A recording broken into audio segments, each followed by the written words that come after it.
like having to deal with Range Rover or the equivalent. That is a stamp of approval that says, if they believe in it, everybody believes in it.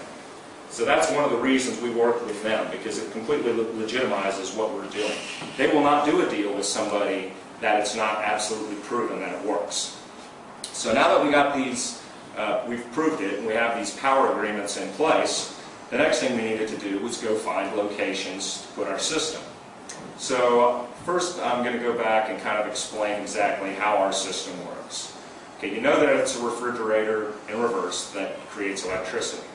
But what we do is we take heat from any source really, and it's a low-grade heat.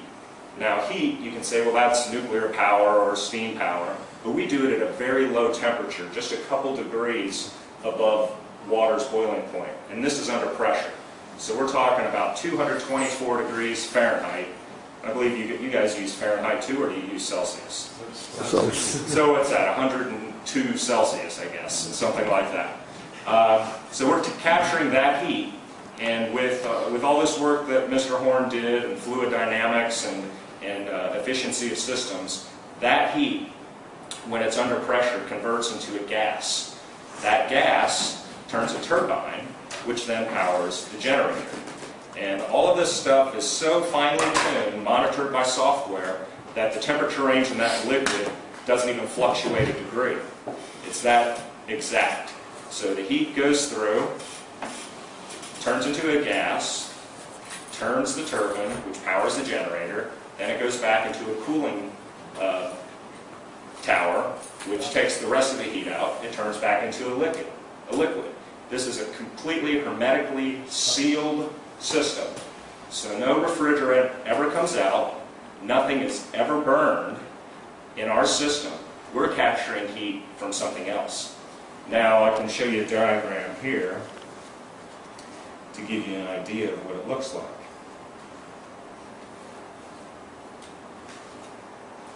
One of the #1 places that we're doing this are on landfill sites. Now, as you know, landfills, they can be a couple square miles. When they build them, it's just a huge trash heap. They throw these big tarps over the top of it, and they have little vents, and constantly methane gas is just coming out of them. They have pipes that go all through the system, and it channels over to, say, a building like this, which in this building they use old submarine engines, old diesel engines, and they convert them to run on natural gas. So all the gas that comes in here is relatively clean and can run in an engine.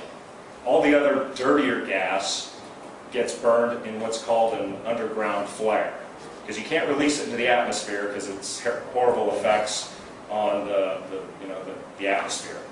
So that dirty gas is untouched. The clean gas runs these generators. Now they've been doing this for dozens of years, so this is nothing new.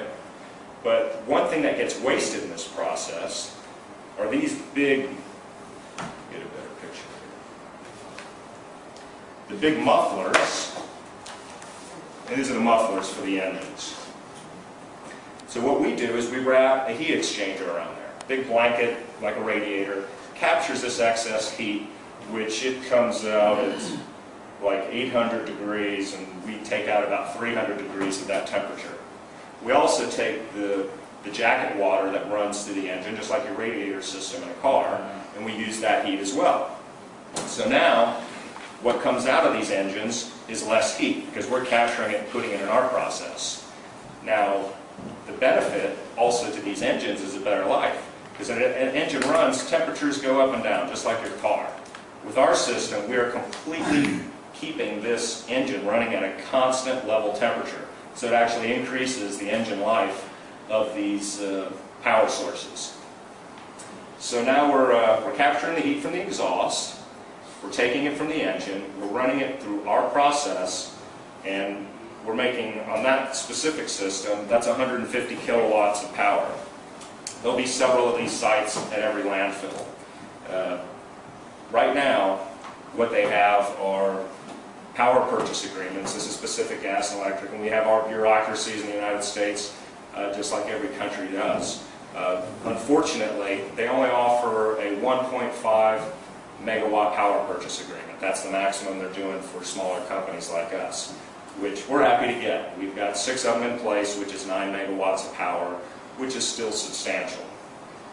But the good news is those ground flares I was talking about, that right now is just wasted heat. Not the flame you see up in the air, but it burns underground. And so it's just this big heat stack that just heat goes up in the air. Now very soon, probably in the next year or hopefully sooner if we can push it, there's going to be an additional 10 megawatts of power that we can tap into at each one of these sites. Because our heat exchanger doesn't care if it's a muffler, it doesn't care if it's the internal engine, it doesn't care if it's the sun, it just cares that we get the BTUs and the power to go up to that 224 degrees Fahrenheit. So even though these contracts are significant, they're only going to get better and they're only going to get bigger. And that's, to me, that's a big key, and it's even more efficient. At 1.5 megawatts, we're building systems that could be tiered 150 kilowatts each. So maybe we have 10 150 kilowatt systems. But the bigger the system gets, the more cost effective it gets. At this smaller scale of 150 kilowatts, our cost can be about $2,500 per kilowatt. And you can cut that in half if you want to think of it in pounds. And when you go up to these larger scales of 1 megawatt plus, the cost can go down to $1,500 per kilowatt. So it all varies in tiers, and the price gets better as it gets bigger. So that explains the technology for the most part. And I'll ask questions, or you can ask questions as I go along. Does anyone have any questions about how the technology works? Got it pretty clear? Okay. Now, could you tap into the heat from the sun? Sure. I'll touch on that right now then. The heat from the sun, our technology is also a solar technology. And we're working with a company right now. We're trying to work out some details with them. They are not our company. We don't own them. But we would actually like to acquire them. And their technology is very best used with ours. So rather than launching it right now and taking them along for the ride, we would like to acquire them first, so we own them as they're going for the ride and we can participate in the building of their company. But what they do is they create a solar concentrating panel. Now this isn't something you're going to put on the roof of your house, but in applications where you're trying to create a lot of electricity for the grid.